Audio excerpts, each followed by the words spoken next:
Hello there. Good morning or good afternoon or happy lunchtime, depending on we're in that slight sort of intersection at the moment. But thank you very much for joining us back for our third episode of We Are Careers of this season.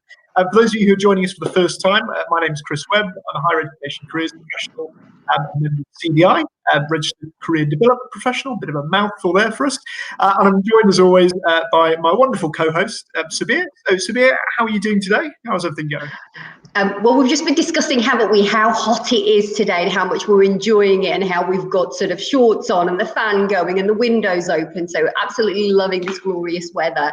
My name, for those of you that don't already know me, I'm known as Meet Sabiha, and I work in 12 different countries as an RCDP. And I specialize in working with young people who are looking to transform their career potential. Plus, I'm the creator of the 4.0 Class Academy, which is all about upskilling international career guidance counselors so that they can deliver powerful career support to their students. Now, we've got a whole ton of stuff coming up today, Chris. So what are we going to be talking about today? Let the viewers know. What can the viewers expect from us today? Yes, thanks, Sabir. So we've got a really, really interesting, in my opinion anyway, episode coming up, and two great speakers who I know you're going to kind of introduce sort of shortly. But today's episode is all about unconscious bias within careers work. And I think it's a topic that hopefully some of us watching the show today will already have read about. In fact, on a recent article in Career Matters, which I know we're going to talk about from our two speakers, but also something that is gaining a lot more traction, I think, more generally, not just across the careers sector in recent years, and really perhaps should have been for much longer than that. So there's quite a lot of talking points we're going to cover. We don't want to give too much away, but our main kind of theme today is around unconscious bias, how it impacts our work as careers professionals and the work that we do with clients. So that's really what we're going to kind of be tackling in today's episode, along with all the usual kind of news from the CDI, more general kind of careers news, and of course the shout outs to some inspirational members of our community, which we'll come on to in a second. So Samir, back over to you, throw the ball back to you, and yeah, let's meet our guest. Well, before we head on over to the guest, I do want to do our feel-good story and our shout out as well. But before I even do that, I just want to give a warm welcome to all of our viewers. And they all know the drill now because they're letting us know where they're watching from. So I just want to say, great to see you all. We've got Facebook user. Thank you so much for bringing us another wonderful We Are Career show. You are welcome. We love doing this. And we're so excited with our two guests today. I can't wait to get into them and start asking them questions, because it can sometimes be an uncomfortable conversation to be talking about unconscious bias, and sometimes controversial, but we're going to go there today. And then we've got Teresa from rainy Glasgow. Oh, I'm sorry it's raining in Glasgow. Funnily enough, the two guests today are actually based in Scotland at the moment. And then we've got Deborah saying good morning, everybody. Maidstone, Liz, hello, good to hear from you. So welcome, welcome, welcome, viewers. We love hearing from you. We love interacting from you. So please, please, please, those of you that are watching us live, use that chat box. If you have questions for our guest today, we have Dr. Emma Bolger and Uuganaa Ramsay. Please, please, please put it in the chat box as soon as you can, because we'll make sure that we try and get to those questions that you have around unconscious bias. And if you're watching for the first time, welcome, welcome, welcome. We love having new members. And remember, if you haven't already pressed the like button, hit that like button. If you're not subscribing, especially on YouTube, if you're watching the show on YouTube, please do subscribe and hit that little bell button, because it'll give you regular reminders of when the show goes live. Because let's be honest, we've all got such busy professional lives that it's good to have these reminders. Now, as always, we always like to give a warm CDI welcome. And so one of the things that we've started to do more recently is that each year we like to celebrate our newest members and give them a warm welcome to the CDI community. Now, shortly, Chris is going to be releasing the list of last month's newest members.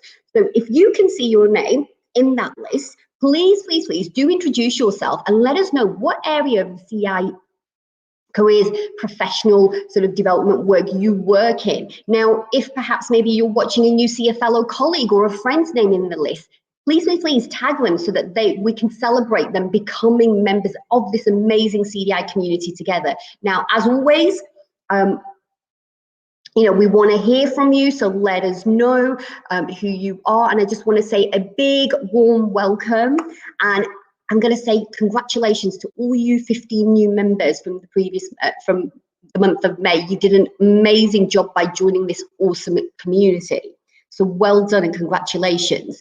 Now, a big welcome. I want to now head on over to our guest, and I want to firstly introduce and head on over to Dr. Emma Bolger. Emma, Now, some of our viewers will know you, some of you won't know you. So tell us a little bit about yourself and the role and the work that you specialise in. Hello everyone. So I am Emma Bolger. I am a lecturer at the University of the West of Scotland. I'm currently based myself in Glasgow. I've been teaching on that programme for coming up to 5 years now with myself and my colleague Dr. Marjorie McCrory, and we now have a third member of staff, Rosie Alexander, who's joined us recently. So we are a team that work together to deliver the MSc in Career Guidance and Development. So that incorporates the postgraduate diploma and QCD for students who want to do that. We have students from the west of Scotland, the rest of Scotland, as distance learners, as full-time and part-time students, and we have students from across the UK, Europe and the world. I think our furthest away student at the moment is in Australia. So we have quite a broad reach across various people who are at different stages of training and development in the career development sector.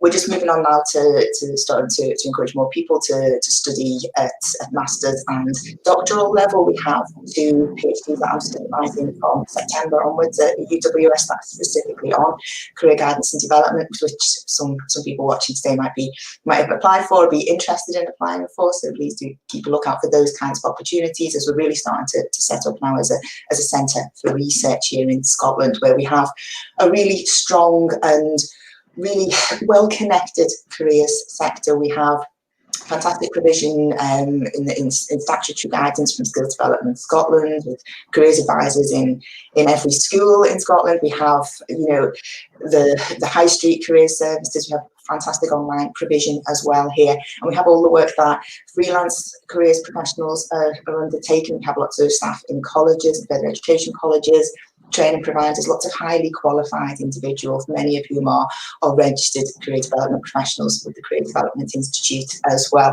And Una is one of those many people who's been in several roles across the career sector here in Scotland. She's worked in Skills Development Scotland, she's worked in higher education, and has done a lot of work in addition to that and to support and develop our sector as well. So I'm just going to pass over so she can introduce herself. Thank you for that. Thank you. Sorry. Shall I just introduce myself then? Go for it, you got it. What should we know about you? What do people that maybe have perhaps heard about your work, haven't known you? I learned something new when we were doing the prep meetings, that you're an author. So perhaps maybe that's a place that you can start sharing about, and then tell us about the career development work that you do. Thank you. Hi, everybody. I'm Uuganaa Ramsay, and I put here author and career coach. So author, and it's I have one book which is my memoir really. So I came to Scotland, Britain 20 years ago. So I'm a migrant settled in Scotland, and I've been a careers advisor for over 15 years. I'm also a teacher of English as a foreign language. So I've been working in west of Scotland in STS, Skills Development Scotland, and colleges, and now in widening participation. So you would know widening access. So I work for Focus West. It's a Schools for Higher Education programme. It's a national programme in Scotland. So we focus on west of Scotland. So work with over 60 schools. So my role is I work with young people who are applying for higher education, look at their higher education options and career guidance. So that's in short. Thank you for that, and thank you for that, and sharing your insights of what the work that you do and the passion that you bring. Because I know both of you are very much. You're not native Scots, but you've made Scotland your home. And I've just got a comment here in the chat saying, Scotland, you have a wonderful career service, which I admire. England, and I would concur as well. I do. I'm so envious about the work that is going on in Scotland and has been going on for a number of years. And so, today we're going to be talking about unconscious bias. And so, Chris, what is the subject theme today? What are we diving into today? Let the viewers know.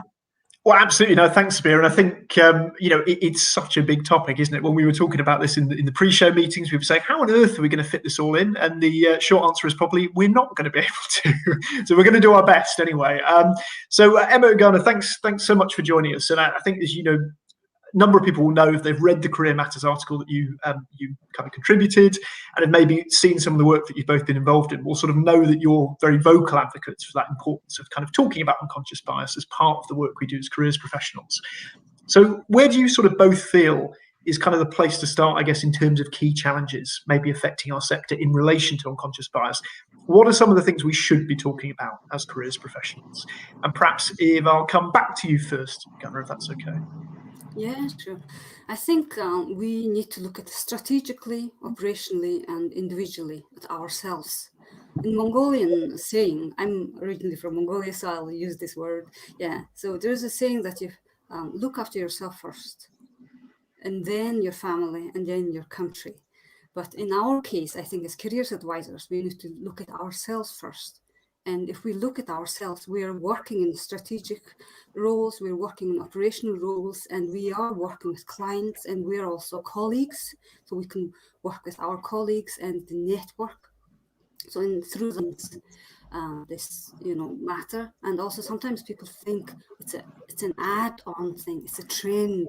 It has a certain time limit, but it's not. It should be integrated. It should be all the way through, top to bottom, in all our work. And I guess, for those viewers who are sort of watching, who maybe have got that kind of broad understanding of what we mean when we talk about unconscious bias, because of course it's, you can't really go anywhere now in sort of a lot of industries without hearing the term unconscious bias, but whether the understanding is there is sometimes, I guess, a slightly different question. So, I mean, Emma, what do you feel, I guess, for people who perhaps are less familiar with unconscious bias, are the key things to be aware of when we talk about this more generally and in relation to careers work? I think the general lack of understanding about what unconscious bias is often stems back to the way in which unconscious bias kind of training has been brought into the workplace. That it's this one-off intervention that you do, maybe part of an induction session, a 15-minute tick box exercise, an online task, and the suggestion that that's going to bring about a change in a person or a community or a culture is just not possible. It's just kind of such a bizarre concept to think that just a quick exercise to understand unconscious bias and know what a few terms mean is going to eliminate the kind of issues of disadvantage and a lack of inclusion and equity within the work that we do in relation to education, training, labour markets, work, all of those things. And I think that what we need to do is to be a bit more explicit about the fact that equality, inclusion, and a commitment to equity is very much at the heart of what we do in the careers profession. And we need to unpick these terms. We talk a lot about equality, diversity, about social justice, and these are terms that are thrown around like unconscious bias that quite often we don't really understand what we mean by them. They're just nice terms to say, we've all had a job application where the question is, tell me about your commitment to equality and diversity, and kind of the standard answer is, I am committed to equality and diversity, with no actual examples or understanding of what that means. It's usually, I've done a bit of training and I've got my certificate. And what we need to do is think about how we put that at the forefront of what we do as a careers profession. So when I took over the core module on the postgraduate diploma in career guidance and development at UWS just at the start of 2017, I refreshed, I developed that module, and it became ethical and inclusive practice, because that is what we're doing. That's the direction of travel we need to take. We need to understand that we all have advantage and disadvantage. And one of the things that I find particularly difficult is in the work that we've been doing, this general sense of whataboutery. You write an article or you give a talk about a specific group and somebody somewhere will pipe up with, yeah, but what about X, Y, and Z, these other people? And we're not willing to give people's disadvantage its place. It's not a competition. And we all have different reasons to have advantage and disadvantage. The Equality Act makes that very, very clear. But I really like Una's way of putting it in relation to race and white privilege, as she simply says, the colour of your skin is not the source of your disadvantage. We all have disadvantage and advantages in our lives. And I think this is the thing that we need to start to think about and understand a bit better before we start to even be able to kind of attach these terms to it and claim that we're compliant with our understanding with it. I think it's such a good point, Emma, because even when we were talking about this before the show, we were saying, should we have a focus on one element of unconscious bias or another? And of course, we came to the agreement that there's no other way that we could do that. They're all interconnected. And as you said, there's, so many elements that disadvantage or unconscious bias, you can't really necessarily separate them. So Yeah, it's a very fair point. Thank you for that, Emma. I think one of the things that both of you both sort of sparked plugs in my head that are sort of kind of pinging away as I was listening to both of you speak. And Emma, one of the things that you said, which almost you were sort of kind of touching on this as well, is that we're all faced with advantages and disadvantages, and actually by having the conversation that way, I love that. I find that just so refreshing. And is anybody else who's watching the show live, or maybe you're watching this on playback, you're hearing this and ideas are sort of kind of blowing up in your mind, please do let us know. Put it in the chat box right now. And if you've got questions as a result directly of what's been discussed here today, please don't be shy. Come and join into the conversation, because we want to hear from you as much as we want to hear from our amazing speakers today. And you hear from Chris and I always as well. So please do make use of that chat box. Put your questions in, even if it's a comment or an experience. Perhaps you've been through something. I know I'm going to be coming over to Una shortly and asking her about her experience about being an immigrant and being a career professional and what that has translated as. But we want to hear from you also as well. But I love that. We all have advantages and disadvantages. That's such a great way to sort of kind of come into this conversation that can be often challenging and sensitive. Now, we hear a lot about positive noise around companies reportedly taking steps to eliminate, and you both touched upon this, unconscious bias in the workplace, including the now famous unconscious bias training. What do you think is the major misconceptions around unconscious bias in regard to the world of work, and how we can do our part, to address this as career professionals? Emma, firstly, over to you. Mute myself so that I don't have a catastrophe. I think I'll take it from sort of the careers professionals aspect, and it's what we're doing comes back very much to the core principles of what we do, and regularly returning to that. Now, if you think, for example, the 11 points of the Career Development Institute Code of Ethics, we've got key things on there that all of those can be taken as an interpretation of how we look at unconscious bias. So we think about the accessibility aspects, and how do we make our service or our provision, whatever we offer for a client, accessible. And that comes down to our perceptions about what do people expect from this service, making assumptions about what people want and need from us without having a proper conversation and establishing that, but also making sure that our sessions are accessible to everybody, that we're thinking about calendars, ongoing, simple things like planning events. Are we putting this on a key date in a religious calendar for somebody? Are we scheduling things in a way that make them challenging for people to attend? Then, as you work through the code of ethics, you think about your accountability, your competence, confidentiality, autonomy, all of these things, duty of care, impartiality, trustworthiness, transparency. All of these are about being reflective in relation to our practice and thinking about equity and inclusion, and always being aware of that, the opposites, the fact that the opposite of exclusion is inclusion, and understanding that some people do have the networks to take advantage of that other people don't, and always being aware of that, always thinking about what our dialogue is about, and everything about us and our service and our provision. Every word we say, everything we do is important. I talk to my students about things like, what persona are you giving up when you walk into a room or you sit down with a client? Are you whacking your car keys down on the table at the same time as start? You may have a jangly bunch of keys to open the door. Is there a certain logo on your key fob that gives something away about you? The simple things of, my career so far drives an Audi. I think they're in a different league to me in life. I've got a Skoda. This is all of these type of things start to reveal themselves. What is it? Have you got? We have, particularly in the west of Scotland, lots of discussion about football teams and trends, and revelation about which football team you support. Can often reveal, your faith, your religious background. And is there a poster? Is there a lanyard that you've got on that is putting you in a certain category? You've got football related lanyards, when actually maybe a rainbow lanyard that conveys a little bit more about your that you may be involved in other more inclusive activities and more kind of open-mindedness. You might be an ally. Is there something that you can have? Have you got your badges? Have you got these little things that just make it clear that you're an ally as much as anything else? So all of the little things that, you know, the small things that we have, you know, you're probably all looking at my bookcase now behind me trying to work out what I'm really like, and the killer is, you know, these are actually my husband's books, so it's all a sending you in a steer in a different direction. So never make any assumptions about anyone you see in front of you. I think the only accurate thing in my background right now is I've got a stack of lateral flow tests, which kind of gives us the way that we're where we are, and I'm a responsible citizen who's been regularly doing my lateral flow tests. That's what I want to convey to you all today. That's where I'm coming from. But it's about everything we do, everything we say, the way that we convey ourselves in front of our clients and our sector, and, you know, the fact that we're willing to talk about it in this way like we are today. These are the important things.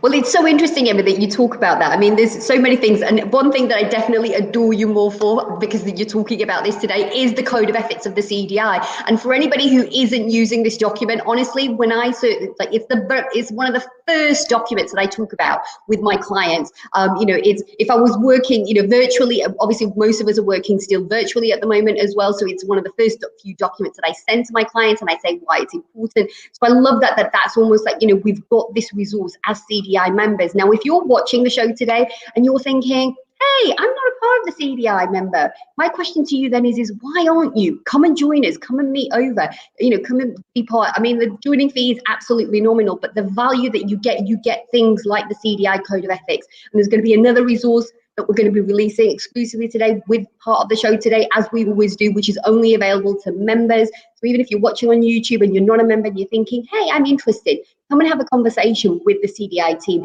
and learn about how it can benefit you as a practitioner and the value that it can bring for you. I just want to bring in a few comments, and then Una, I'm going to come over to you and allow you to sort of kind of share your insights and your experiences. I'm getting a lot of love from people, members who are watching live right now, saying how much they love Scotland and how my world of work is super cool. So you're getting a lot of love, ladies, there. The comments here as well, we're saying we also make cultural assumptions, and it's really important that we learn about our own and those of our clients, which is, Emma, what you've sort of kind of talked about and given such wonderful examples. That's a really great point, Emma. Clothing, keys and other signals, body language, all create challenge and rapport. And I so agree, authenticity of the client is something that we can and should assist clients to share with us. Avoiding assumptions and inviting them to discuss their real selves is in our discussions, you know, bringing them into that, and which is what sort of, you know, you've touched upon as well. So Una, how about yourself? What are your thoughts when it comes to this question around, you know, positive noises that companies make, you know, reportingly taking steps to eliminate unconscious bias in the workplace? And, you know, what can we do as part of that conversation to address this as career professionals? Yeah, that's great. I think the clue is in the question. That's conversation. Conversation all the way, you know. Are you talking to your colleagues from BME background? Are you talking to the clients or young people from BME background? You know, having conversations. What kind of programs are you watching on Netflix? Are they representing different backgrounds? Or is it only comfortable or what you know? Are you exploring different cultures? You know, all these things. I mean, because I'm, you know, I came here and settled. Obviously, I needed to adjust not only the language, but also the culture. And I learned things. And with my careers colleagues, I always felt, you know, welcome and things like that. But when you go out to different world of work, you know, schools or colleges, and then you come across different attitudes sometimes, and also you're working with young people, and we need to understand they haven't really traveled the world. They're still, you know, learning. So we need to have an open mind when we're, you know, working with our clients. But at the same time, I think we need to educate. It's not about blaming and shaming people, because we don't know everything. So we can learn together, you know. So because I'm, you know, my ethnicity is a Mongolian, you know, the word Mongol, for example, have different connotations in different languages. So that's, again, and also Mongol empire in world history, the narratives, it has been told from one angle, you know, this violent Mongol horde coming and invading everybody kind of thing. But nobody really talks about how they influenced the world history in a positive way, art and religion and environment and law and things like that, so that can be quite interesting. So it depends which angle you see it from. And I think information can be good or bad, depending on what kind of information and narratives you've been fed by. Media, film, your environment, your, family and friends who you talk to.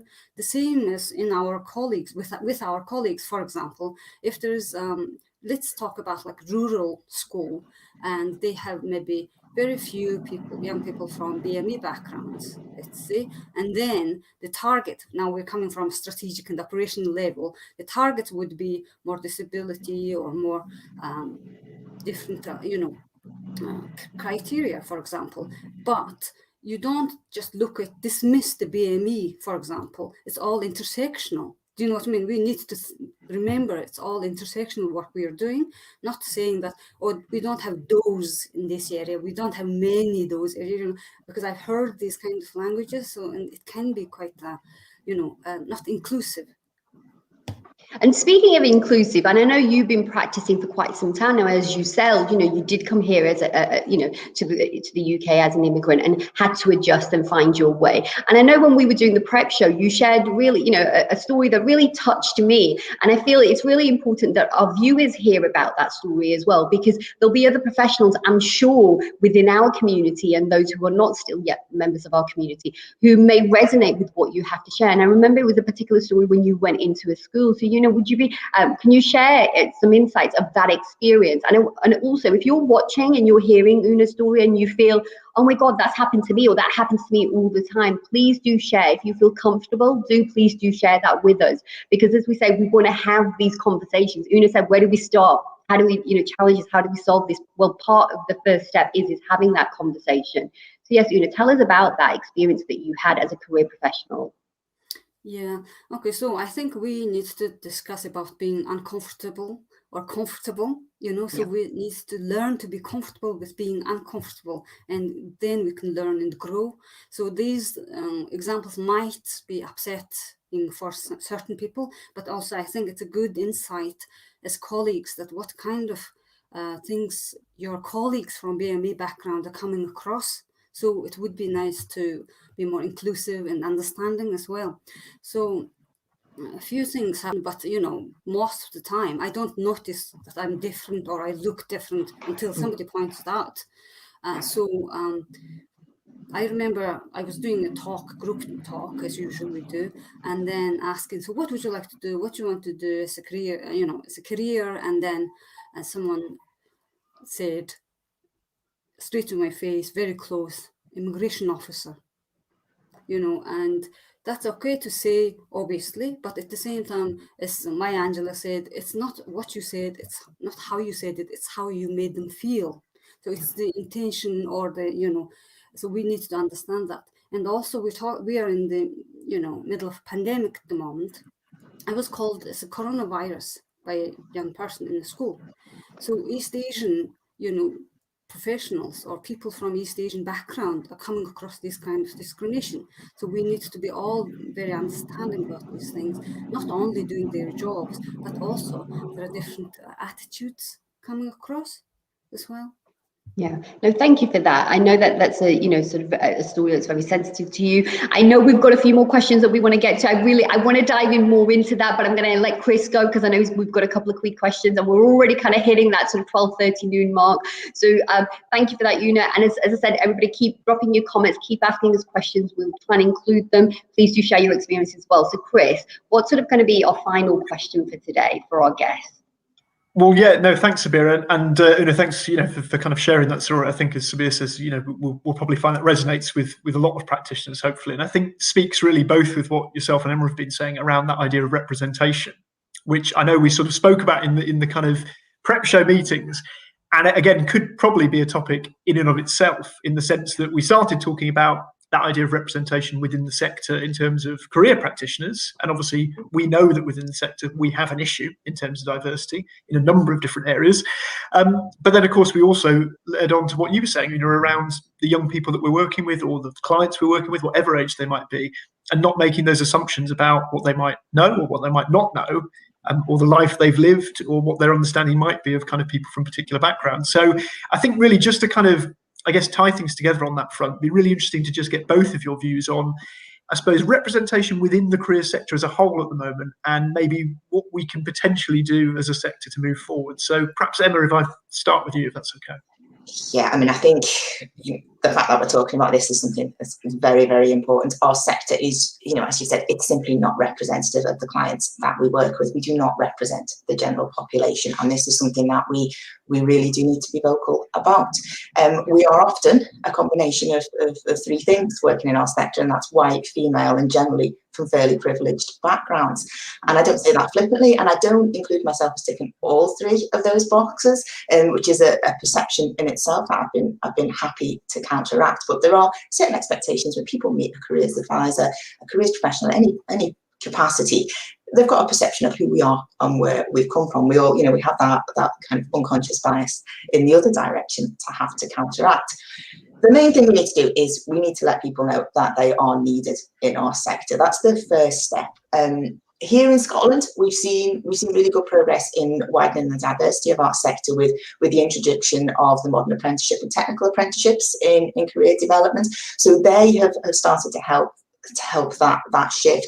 And it's things like the wording in promotional information about course centres offering training in career development, about opportunities, to be explicit about the fact that these are the people that are underrepresented in our sector. We have a real lack of people who are from ethnic minority backgrounds, that we need to put that in the job or the course advertisements. We are underrepresented by men. That's explicitly within a lot of the vacancy advertisements for the modern and technical apprenticeships here in Scotland now. And I know from the research that I've done, I've just recently completed a PhD, and I looked at that as part of my research. And I know that there are, men who have gone on to study for the apprenticeship routes, who read in the vacancy advertisement that they were welcomed within the pool of applicants. So that does make a big difference, and it's these kinds of positive action approaches that we need to see more of. So we do need to improve the diversity of our sector, and that is by us talking about it and acknowledging that, quite often, we need to elevate others to join us in this sector. It's often, there are people from ethnic minority backgrounds working in our sector, and we need to encourage them to stand up and be the voices that are speaking, and be willing to step back sometimes and say, yeah, I am, a white female, working in the sector, and I do look like a lot of other people. Is there someone better than me to take on the job of promoting what we're doing? Is there somebody else out there who could talk about our sector a bit better than I could, in terms of raising awareness of who we are and where we want to be?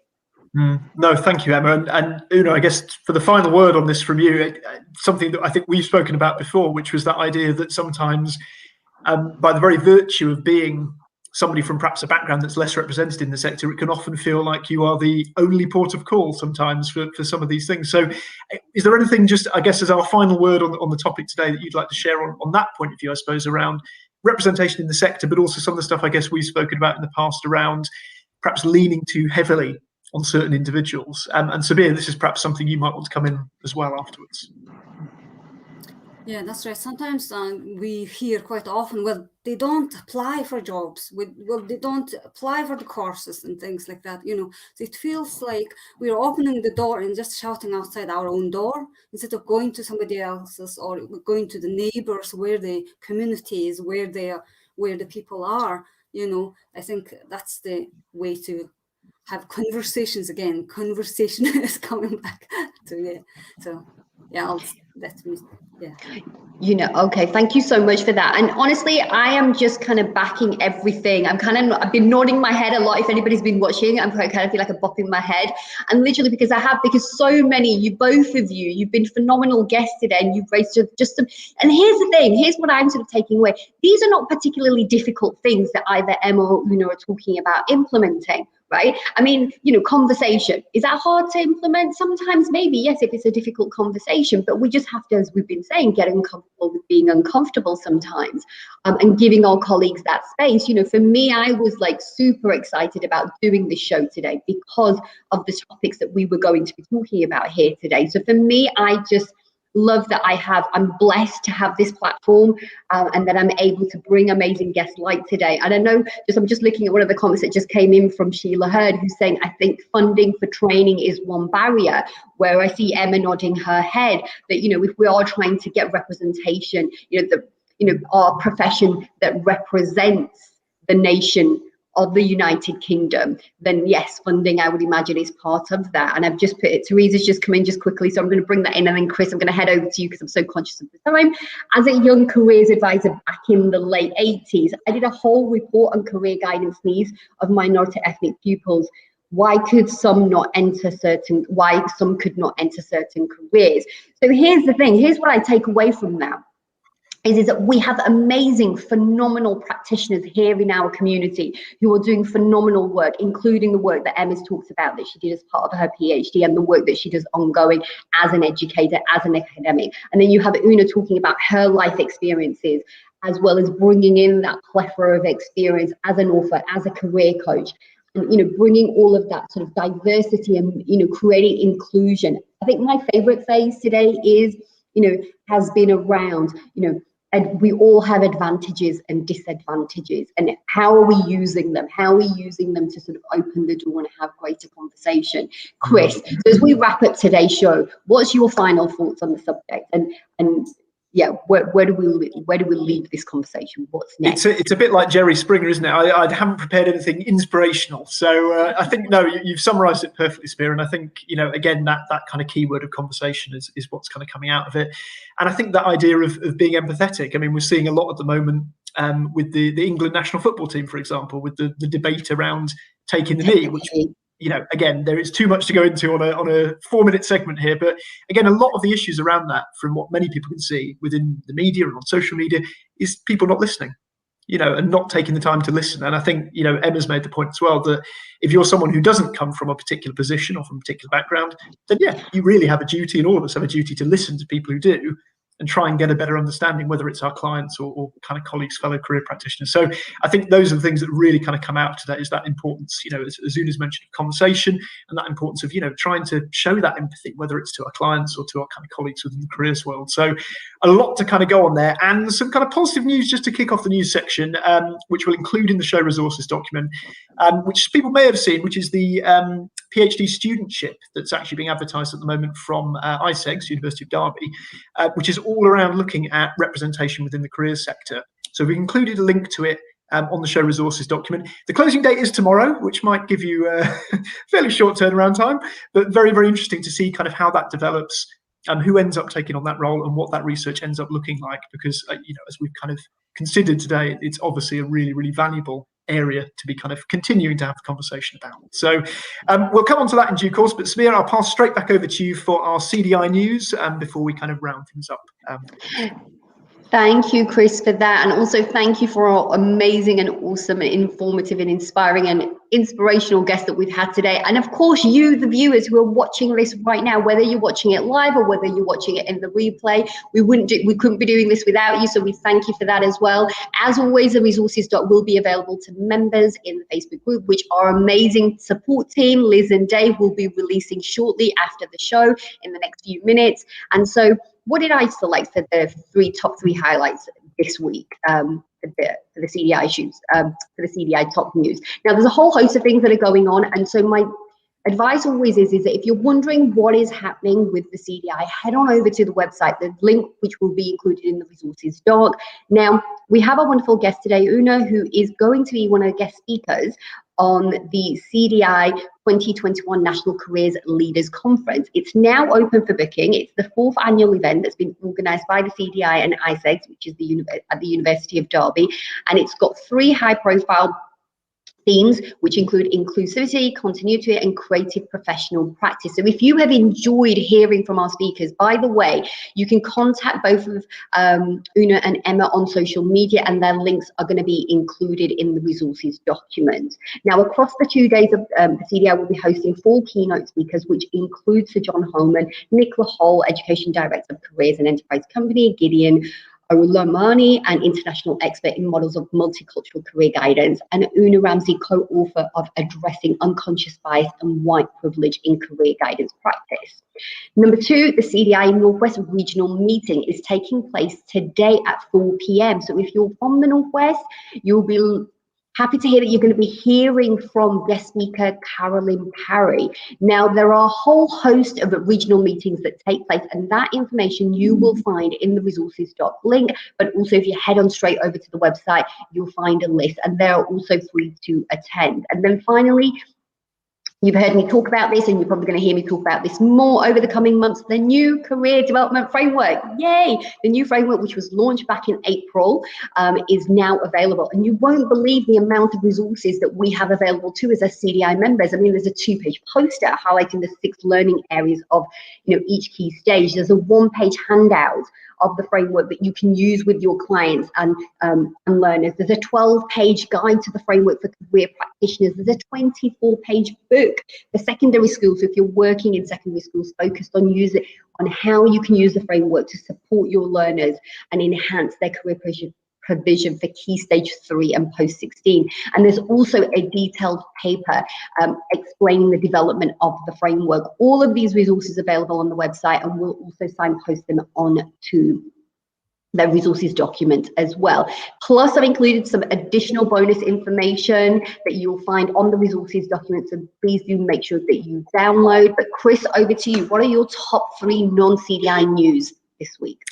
Thanks a bit. Yeah, I'll keep it very brief because I know we're short on time. But for, again, members watching, so if you're on the Facebook Community of Practice, you can get that show resources doc. It's going to be on there shortly after the show. If you're not on the Facebook Community of Practice, but you are a CDI member, why are you not with us? Come and join, as Sabia's mentioned earlier. We'll make sure we'll share this on our social media posts. We'll share with you how to sign up to the Facebook Community of Practice. And if you're not a CDI member, even more reason to become one, to join our Community of Practice and share in some of these resources.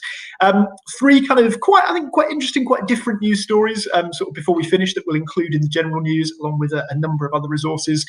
One of them obviously is the PhD studentship I've talked about from the University of Derby, CEIAG. Again, really interesting opportunity for anyone who might be interested in applying from within the sector in terms of finding out more about how we can increase representation across the career sector.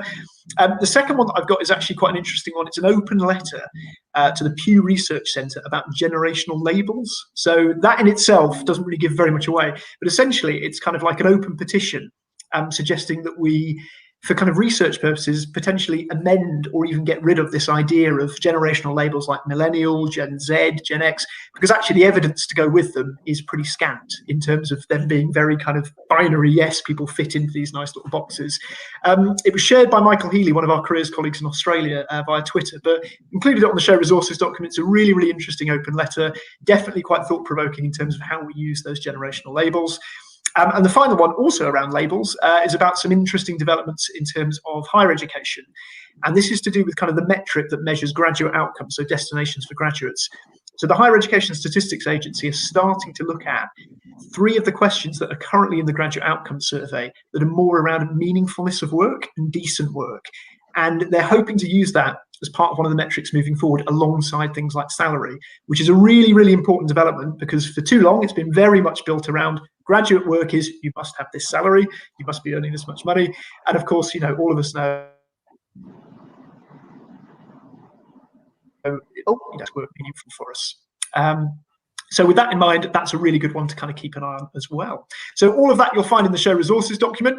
And if you've enjoyed the show today, please stay tuned. 2 weeks' time, on the 23rd of June, we'll be back to be talking about neurodiversity in careers work. We'll be sharing more about that episode and who our guest is going to be over the next couple of weeks on social media. So keep an eye out. But all that remains to be said is thank you very much to our guests for joining us today, to Emma and Una. Thank you for having us. Thank you.